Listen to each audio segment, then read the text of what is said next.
Hey, just a question to you all. Do you all know your gift? Do you know what you're gifted in? This is very important because the other day I was having a discussion at the table with my family. My four children were there. One is a baby, so she was just taking it in. She wasn't responding. And I said, "Guys, what is your gift? What is the thing that you're really good at and it comes naturally to you?" And everyone took a minute. And no one had to dig or take a long time guessing. People knew. One of my children said, "I'm really good at singing and I'm a great artist. I am good at sketching." The other one said, "I'm good at," what did he say? He said, "I'm good at people." Like he couldn't explain it very well, but he was on when I said, "Yeah, you see people. That's a gift. A lot of people do not see people. So that is definitely a gift that you see people." My daughter, she's like, "I'm good at singing. I'm good at, I love coloring." And everyone said they were good at eating. Me too. Same. Same. But it was the coolest thing because they spoke what they were gifted at, that they knew they were already gifted at. And then the other point was that we took time to tell each other what also they were good at. And Ryan and I, we just started saying, "You're good at this, and I've seen you do this, and you're awesome at that. And I could see you really growing into this thing. And yeah, that comes naturally for you, but I think if you really worked at it, it could be something so amazing." We started doing that with the three older ones that were knowing what we were talking about. And we started talking even more to my second one about the people thing. Like, you are so good at seeing people, and you've been given this heart that you feel for people and you know people. And it was just so cool to kind of fill them up and to realize what the gift was. Well, it came to Ryan and myself, my husband, that it came to his point in the circle. And we're like, "Okay, Dad, what are you gifted in?" And he listed his gifts, and it was so true. And I'm like, here's the question. And they asked me what my gifts were, and I listed my gifts. I said, I'm good at this and that, and I know that this is a gift, but I haven't exactly worked at it. I really feel like this could grow. And I was recently hearing someone talk about gifts, and that our gifts kind of deflect to the one who gave the gift. And when you give someone a gift, it's not about, you don't rave about the gift. You don't rave about the receiver because you're like, "Oh my gosh, what an amazing gift you received. You received. No, the gift speaks more about the giver of the gift. And so there was a time Ryan and I went to this, we were part of this community group, this spiritual group, this church. And a lot of the people who actually had talent used this false humility, which means you would compliment them and they'd be like, "Oh, I mean," and they would go into these things like why they weren't better, or it's hard to explain, but it was just like this false humility where they almost argued with you. You're like, "I'm just giving you a compliment. Just say thank you."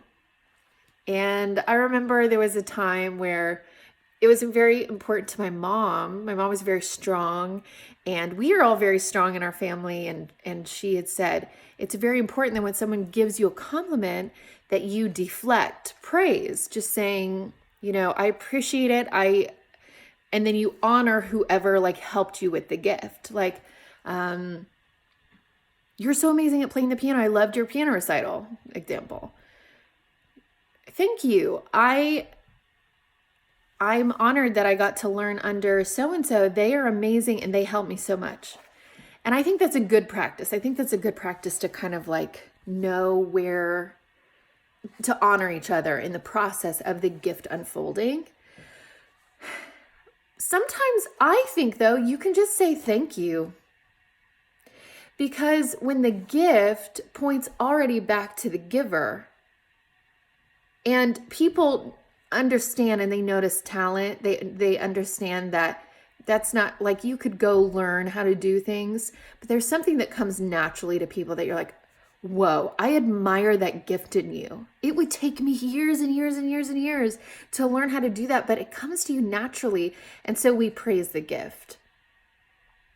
And I think that in and of itself, like you don't have to go through the process of, oh, well, thank you, but this person helped me and this person helped. And that's all good. Like, please honor people along the way, for sure.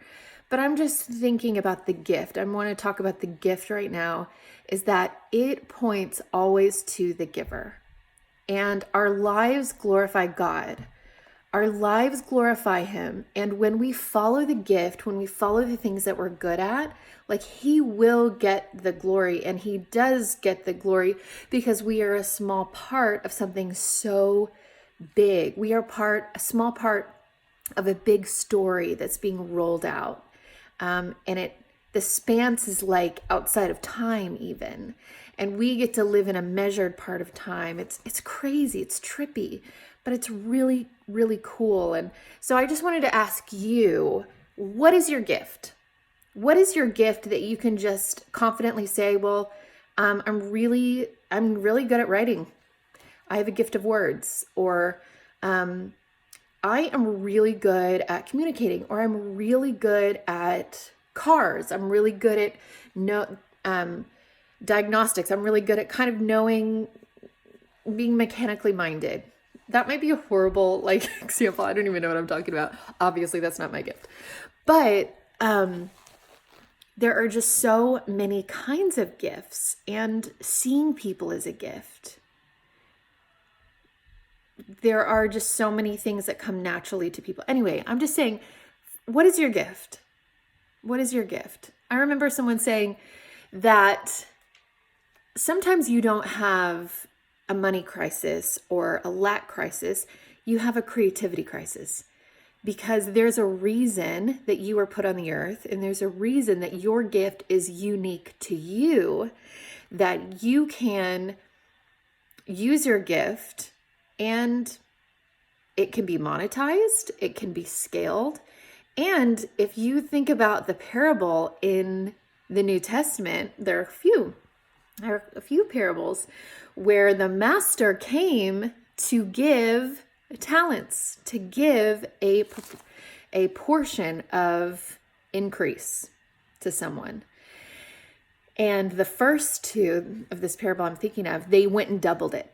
They're like, okay, I'm figuring out how to use this. I will. And they went and doubled it. When the master came back, they doubled it. They said, you gave me this. I doubled it to this.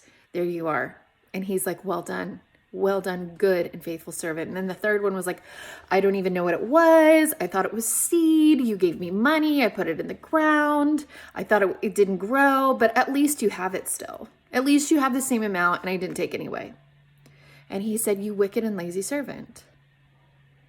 Like, what if he just took the money and exchange it? Like, if he knew about seed, why didn't he just exchange the money and bought seed and planted a crop, and then he would have received 30, 60, 100-fold? Anyway, I was just thinking about the gift, and I was thinking about the gift in you. And I think it's very important that you know your gift, that you find your gift, that you grow your gift. And my friend says that you have to know what environment your gift grows well in. So keep finding that. Don't stuff it. Don't bury it. Anyway, that's a little discussion for you all to have at your dinner table. And it was so cool the other night when my kids got up. We had so edified them, kind of on accident. But we had so edified going, yes, bring that to the table. Bring that to the table, Oliver. Yes, Espen, you're that to our family. Yes, Windsor, you're that to our family. Ryan, you're that to our family. Mom, you're that to our family. That when it was time to clean up the table, everyone stood up and started clearing the table and loading the dishwasher and sweeping the floor. Everyone was so energized to bring something to the table. And I think that empowering your children and building this belief that they've been given something so powerful and so wonderful and something to be shared, that it provokes this really cool culture in your home that you're like, hey, I'm valuable. I am valuable. I'm still learning. I'm still working at it, but I'm valuable and I have something to bring to the team. I have something to bring to the table. So anyway, find your gift, know your gift, work on your gift, and it's going to give glory to the giver, our creator. Your gift is unique. Our gift is a unique. Ooh, I heard this too the other day. That it's not that it'll be our dreams and our gifts that judge us with angry eyes on our deathbeds. Because they're going to be like, we were supposed to come through you and you stuffed us and now we will die with you. And I would hate for that to be said of me or my children or my home, anyone that I know, anyone that I'm connected to. Know your gift, know your calling. Your calling is kind of wrapped up in the gift. Develop it, learn it, do it. Don't stuff it. Don't worry. Don't think because it doesn't pay the bills right now that it won't later. Anyway, be encouraged. Find your gift. Grow in it.